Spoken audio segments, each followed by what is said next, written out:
ನಾವು ಧನ್ಯರಾಗಬೇಕಾದ ಪರಮಾತ್ಮನ ಕೃಪೆಯಿಂದ ನಾವು ಮುಕ್ತರಾಗಿ ಆನಂದವನ್ನು ಪಡಬೇಕಾದರೆ ನಮ್ಮಲ್ಲಿ ಏನಿರಬೇಕು ಅಂದರೆ ಅನುಪಮ ಅಚಲ ಭಕ್ತಿ ಭಾವಾನುಕೂಲನೆ ಶಂಭುಲಿಂಗ ಅಂತೇಳಿ. ಅನುಪಮ ಅಂದರೆ ಉಪಮಾ ಕೊಡಲಿಕ್ಕೆ ಬಂದಿರಬಾರ್ದು ಅಂತ. ಅಂದರೆ ನಮ್ಮ ಭಕ್ತಿ ಪರಿಪೂರ್ಣವಾಗಿ ಗುರುವಿನ ಚರಣಾರವಿಂದಗಳಲ್ಲಿ ಸ್ಥಿರವಾಗಿರ್ಬೇಕಂತಾರೆ ಅವರು.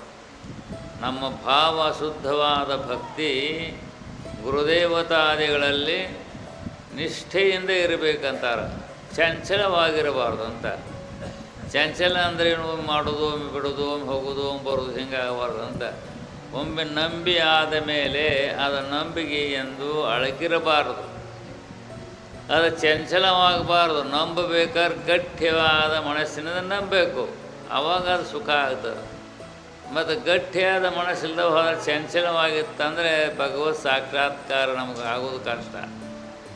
ಒಮ್ಮೆಲ್ಲೇ ಒಮ್ಮಿಲ್ಲೇ ಒಮ್ಮೆ ಇಲ್ಲೊಮ್ಮೆ ಹಿಂಗೆ ಹಲ್ದಾಡಬಾರ್ದು ಅಂತಾರೆ ಅವರು. ದೃಢವಾಗಿ ನಂಬಬೇಕು. ನಂಬಿದರೆ ಆ ನಂಬಿಕೆ ಅಚಲವಾಗಿತ್ತಂದರೆ ಪರಮಾತ್ಮನ ಕೃಪೆ ಆಗ್ತದೆ, ನಮಗೆ ಯಥಾರ್ಥ ಜ್ಞಾನ ಆಗ್ತದೆ, ನಮ್ಮ ದುಃಖ ಎಲ್ಲ ಹೋಗ್ತಾವೆ, ನಾವು ಶಾಶ್ವತವಾದ ಸುಖವನ್ನು ಪಡ್ಕೊಳ್ತೇವೆ. ನಂಬಿಕೆ ಬೇಕು ಮೊದಲು. ನಂಬಿಕೆ ಅಂದರೆ ದೃಢವಾದ ವಿಶ್ವಾಸದಿಂದ ಕೂಡ್ಕೊಂಡಿರಬೇಕು ಗುರುವಿನ ಚರಣದಲ್ಲಿ, ಭಗವಂತನಲ್ಲಿ. ಆ ಭಾವ ಶುದ್ಧವಾದತ್ತಂದರೆ ನಾವು ಏನು ಅಪೇಕ್ಷೆ ಮಾಡ್ತೇವೋ ಅದೆಲ್ಲ ಪ್ರಾಪ್ತಿಯಾಗ್ತದೆ. ಭಾವ ಶುದ್ಧ ಇಲ್ಲದ ಹೋತಂದ್ರೆ ಏನೂ ಆಗೋಂಗಿಲ್ಲ ಇಲ್ಲ. ಭಾವ ಶುದ್ಧ ಇಲ್ಲದವಾದ ಭಕ್ತಿ ಫಲವನ್ನು ಕೊಡಲಾರದು. ಈಗ ಒಬ್ಬ ಮನುಷ್ಯ ಚಲೋ ಸುಂದರವಾಗಿರ್ತಕ್ಕಂಥ ಶ್ರೀಗಂಧದ ಸಸಿ ತಂದಿದ್ದ. ಶ್ರೀಗಂಧ ಅದನ್ನು ಹಚ್ಚಬೇಕು ಅಂಥೇಳಿ ಹೇಳಿದರು.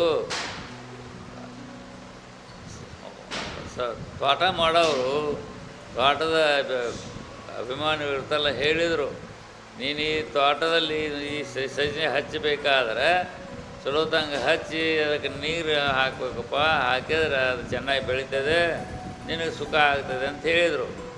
ಅವ ಹಂಗಾರೆ ಚಲೋ ಆತಂತ ತಿಳ್ಕೊಂಡು ಒಂದು ಶ್ರೀಗಂಧ ಸಸಿ ತಂದ.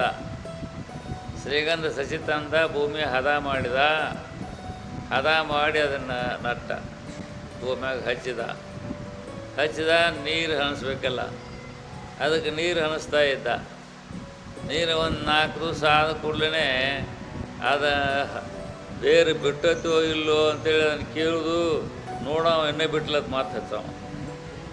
ಹಿಂಗೆ 4 ದಿವಸಕ್ಕೊಮ್ಮೆ ಅದನ್ನು ಕೇಳೋದತಿ, ಮತ್ತು ಹತ್ತೈತಿ ಇಲ್ಲ ನೋಡೋದತಿ.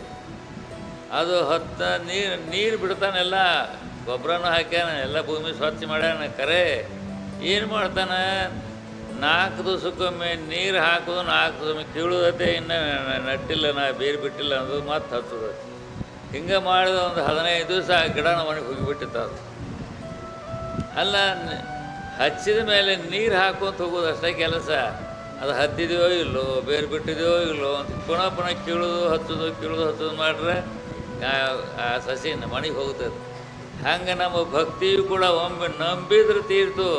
ಆ ನಂಬಿಕೆ ನಮಗೆ ದೃಢವಾಗಿ ಐತೋ ಇಲ್ಲೋ ಅಂತ ಮತ್ತೆ ಅದನ್ನು ಸಂಶಯ ಪಡೋದು, ಮತ್ತೊಂದು ಮಾಡೋದು, ಹಿಂಗೆ ಮಾಡೋಕ್ಕಂದ್ರೆ ಭಕ್ತಿ ಅಲ್ಲ. ಅದು ಭಕ್ತಿ ನಂಬಿ ಆದ ಮೇಲೆ ಅದು ಚಲನವಲನ ಆಗಬಾರ್ದು, ಸ್ಥಿರವಾಗಬೇಕು, ನಂಬಬೇಕು. ಗುರುದೇವತಾದಿಗಳಲ್ಲಿ ದೃಢವಾದ ನಂಬಿಕೆ, ಅದೇ ಗುರುದೇವತಾ ಭಕ್ತಿ.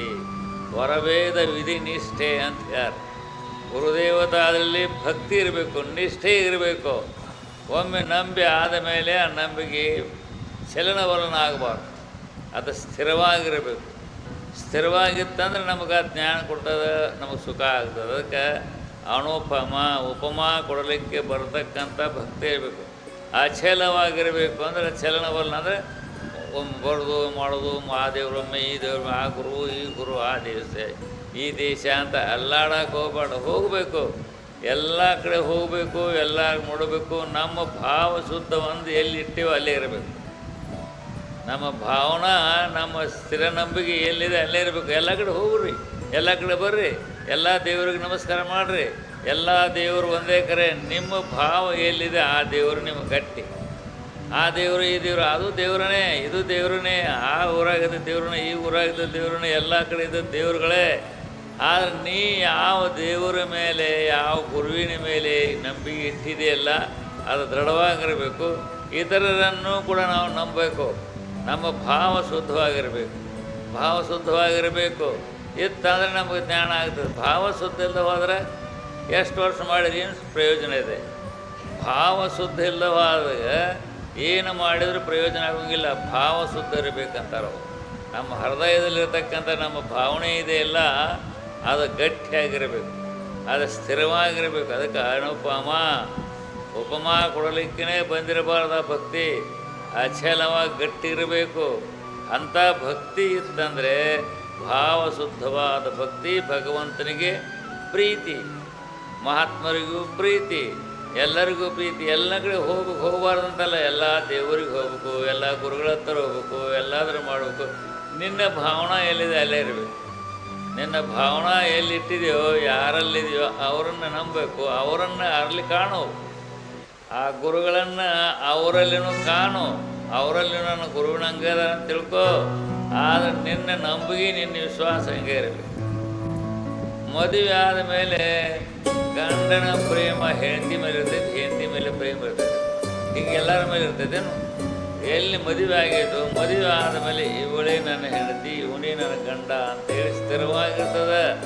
ಹಾಗೆ ಚಲನವಲನ ಆಗೋಂಗಿಲ್ಲ. ಹಾಗೆ ದೇವರಲ್ಲಿ, ಗುರುಗಳಲ್ಲಿ ಒಮ್ಮೆ ನಂಬಿದ್ವಿ ಅಂದರೆ, ಒಮ್ಮೆ ಶರಣಾಗತರಾದ್ವಿ ಅಂದರೆ ಆ ಶರಣಾಗತಿ ಆದಂಥದ್ದು ದೃಢವಾಗಿರಬೇಕು, ಗಟ್ಟಿಯಾಗಿರಬೇಕು.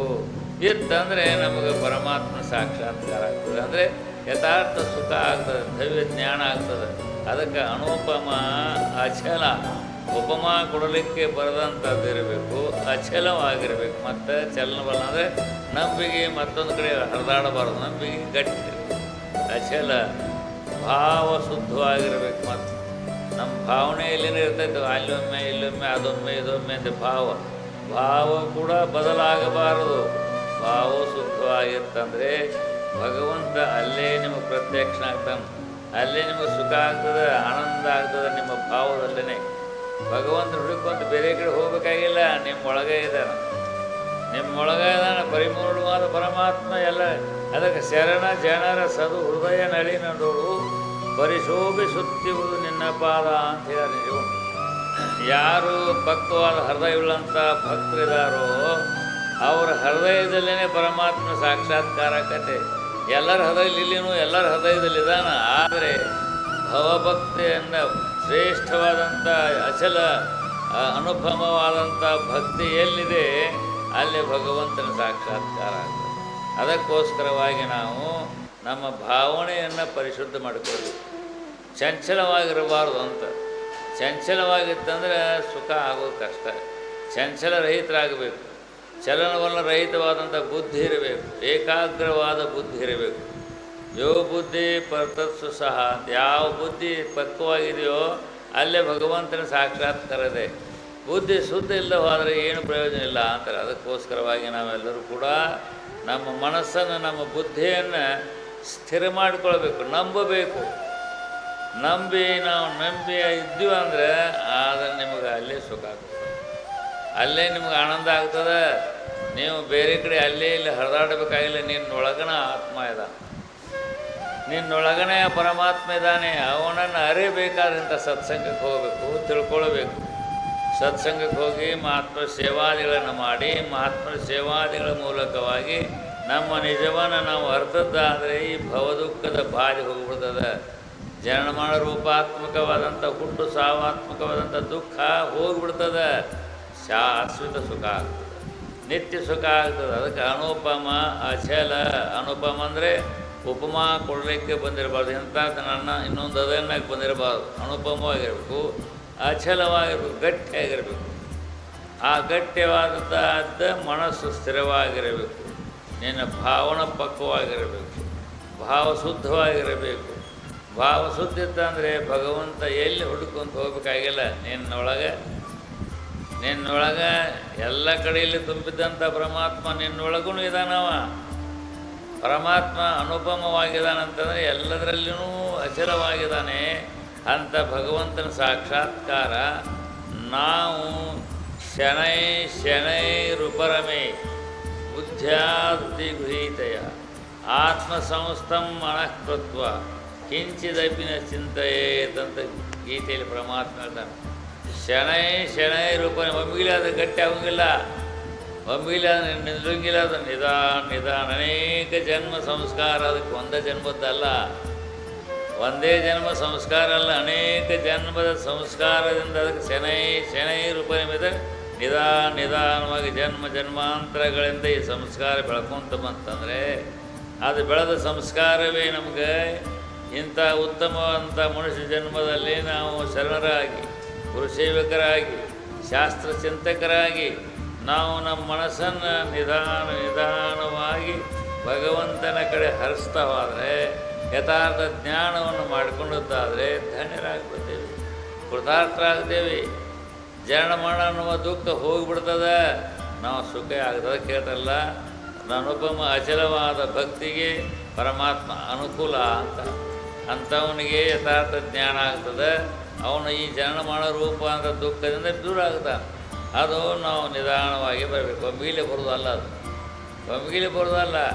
ಈಗ ಸಣ್ಣ ಮಕ್ಕಳು ಇರ್ತಾವಪ್ಪ, ಒಮ್ಮಿಲೆ ಮಾತಾಡ್ತಾವೇನು, ಒಮ್ಮಿಲೆ ಹೋಗ್ತಾವೇನು? ಇಲ್ಲ, ನಿಧಾನವಾಗಿ ಹಂಗೆ ದೊಡ್ಡವಾಗ್ತಾವಲ್ಲ, ಹಂಗೆ ನಮ್ಮ ಭಾವ ಅಂತಕ್ಕಂಥ ಭಕ್ತಿಯು ಕೂಡ ಅದು ಅನೇಕ ಜನ್ಮಗಳ ಸಂಸ್ಕಾರ. ಇದು ಒಂದೇ ಜನ್ಮದಲ್ಲ. ಈಗ ನಾವೆಲ್ಲ ಇಲ್ಲಿ ಬಂದು ಕುಂತು ಶ್ರವಣ ಮಾಡಾಕತ್ತೀವಲ್ಲ, ಈ ಭಾವನಾ ನಮಗೆ ಬರಬೇಕಾದ್ರೆ ಹಿಂದಿನ ಜನ್ಮಗಳ ಸಂಸ್ಕಾರ ಇದೆ. ಹಿಂದಿನ ಜನ್ಮಾದಿಗಳಲ್ಲಿ ಸಂಸ್ಕಾರ ಇದ್ದಾಗ ಇದು ಉತ್ಕಟವಾಗಿ ಜನ್ಮದಲ್ಲಿ ಬಂದಿರ್ತದೆ. ಹಿಂದಿನ ಜನ್ಮಗಳಲ್ಲಿ ಇದನ್ನು ಕಲ್ಕೊಂಡು ಬಂದಿರ್ತೀವಿ. ಈ ಜನ್ಮದಲ್ಲಿ ನಮಗೆ ದೃಢವಾದ ನಂಬಿಕೆ ಬರ್ತದೆ, ದೃಢವಾದ ವಿಶ್ವಾಸ ಬರ್ತದೆ. ಅಂಥ ದೃಢವಾದ ವಿಶ್ವಾಸದಿಂದ ಗುರುಗಳಿಗೆ ಶರಣಾಗತರಾಗ್ತೇವೆ. ಸದ್ಗುರುನಾಥನ ಕೃಪಾ ಆಶೀರ್ವಾದ ದ್ವಾರ ಮುಕ್ತರಾಗ್ತೇವೆ, ಧನ್ಯರಾಗ್ತೇವೆ. ಅದಕ್ಕೆ ನಾವು ಎಲ್ಲರೂ ಕೂಡ ಇಂಥ ಮನುಷ್ಯ ಜನ್ಮ ತಂದದ. ಇದನ್ನು ನಾವು ಏನು ಮಾಡ್ಕೊಳ್ಬೇಕಂದ್ರೆ ವ್ಯರ್ಥ ಮಾಡ್ಕೊಳ್ಬಾರ್ದು. ಇಂಥ ಸತ್ಸಂಗ ಮಾಡಬೇಕು, ಮಹಾತ್ಮ ಸೇವಾ ಮಾಡಬೇಕು, ಭಜನೆ, ಧ್ಯಾನ ಇವೆಲ್ಲ ಸಂಸ್ಕಾರಕ್ಕೆ ಉತ್ತಮವಾದಂಥ ಸಂಸ್ಕಾರ ಇವು. ಈ ಸಂಸ್ಕಾರವನ್ನು ಬೆಳೆಸ್ಕೊಂಡು ಹೋದದ್ದಾದರೆ ನಮ್ಮ ಜನ್ಮಕ್ಕೆ ಸಾರ್ಥಕತೆ ಬರ್ತದೆ, ಮನುಷ್ಯನಾಗಿ ಹುಟ್ಟಿದಕ್ಕೂ ಸಾರ್ಥಕತೆ ಬರ್ತದೆ. ಇದೆಲ್ಲ ಬಹಳ ದಿನದ ಪುಣ್ಯ ನಿಮಗೆಲ್ಲ. ಇಂಥ ಸತ್ಸಂಗದಲ್ಲಿ ಬಂದು ಬೆರೆತು ಮಹಾತ್ಮರ ಸೇವಾ ಮಾಡಿ, ಮಹಾತ್ಮರ ಉಪದೇಶಗಳನ್ನು ಕೇಳಿ, ಅವರ ಮುಖಾಂತರ ತತ್ವ ತಿಳ್ಕೊಂಡ್ರೆ ಮುಕ್ತರಾಗಬೇಕನ್ನುವ ಅಪೇಕ್ಷೆ, ಉತ್ಕಟ ಇಷ್ಟ ಮುಂದೈತಲ್ಲ, ಇದು ಒಂದೇ ಜನ್ಮದಲ್ಲಿ ಆವ ಜನ್ಮದ ಪುಣ್ಯದ ಫಲವೇನೊಂದು ಇದೊಂದು ಕುರು ಹಿಡಿಯೋದು, ಜೀವ ಭಾವ ಅಳಿದು ನಿಜನಿಷ್ಠಯ ಅಂತ ನಿಜಗುಣ ಹೇಳು. ಆವ ಜನ್ಮದ ಪುಣ್ಯದ ಫಲವು ಎಷ್ಟೋ ಜನ್ಮಗಳ ಪುಣ್ಯದ ಫಲದಿಂದ ಇದಕ್ಕೆ ಬಂದೈತೆ ನಮಗಿಲ್ಲಿ. ಎಲ್ಲ ನಾವು ಬಂದು ಕುಂತ್ಕೊಂಡೇವೆ.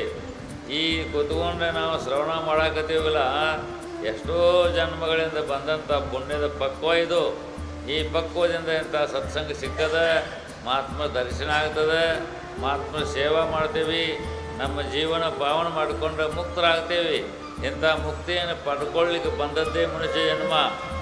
ಇದು ಮನುಷ್ಯ ಜನ್ಮ ಯಥಾರ್ಥ ಸ್ವರೂಪ ಸಾಕ್ಷಾತ್ಕಾರವನ್ನು ಮಾಡಿಕೊಂಡು ಜನನ ಮರಣ ಅನ್ನೋ ಭವಪಾಶವನ್ನು ಹರಿದು ಮುಕ್ತರಾಗೋದು. ಹೇಗೆ ಯಥಾ ನದ್ಯ ಚಂದಮಾನ ಸಮುದ್ರೇ ಅಸ್ತಂ ಗಚ್ಚಂತಿ ನಾಮರೂಪೇ ವಿಹಾಯ ತಥಾ ವಿದ್ವಾನ್ ನಾಮರೂಪಾದಿಮುಕ್ತಃ ಪರಾತ್ ಪರಂ ಪುರುಷಮುಪೈತಿ ದಿವ್ಯಂ.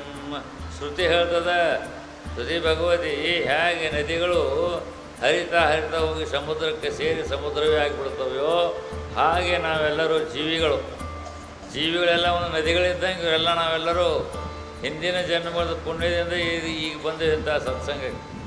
ಹಿಂದಿನ ಜನ್ಮಗಳ ಪುಣ್ಯದ ಪ್ರಪಂಚಕ್ಕೆ ಬಂದೇವೆ. ಈ ಜನ್ಮದಲ್ಲಿನೇ ಯಥಾರ್ಥ ಜ್ಞಾನ ಬ್ರಹ್ಮವಿದ್ ಬ್ರಹ್ಮೈವ ಭವತಿ. ಪರಮಾತ್ಮನ ಯಥಾರ್ಥ ಸ್ವರೂಪ ಸಾಕ್ಷಾತ್ಕಾರ ಮಾಡಿಕೊಂಡ್ರೆ ನಾವು ಪರಮಾತ್ಮನ ಸ್ವರೂಪರೇ ಆಗಿಬಿಡ್ತೇವೆ. ಪರಮಾತ್ಮ ಸ್ವರೂಪರೇ ಇದ್ದೇವೆ, ಅಜ್ಞಾನದಿಂದ ನಾವು ಬದ್ಧರಾಗಿವೆ ಅಷ್ಟೇ.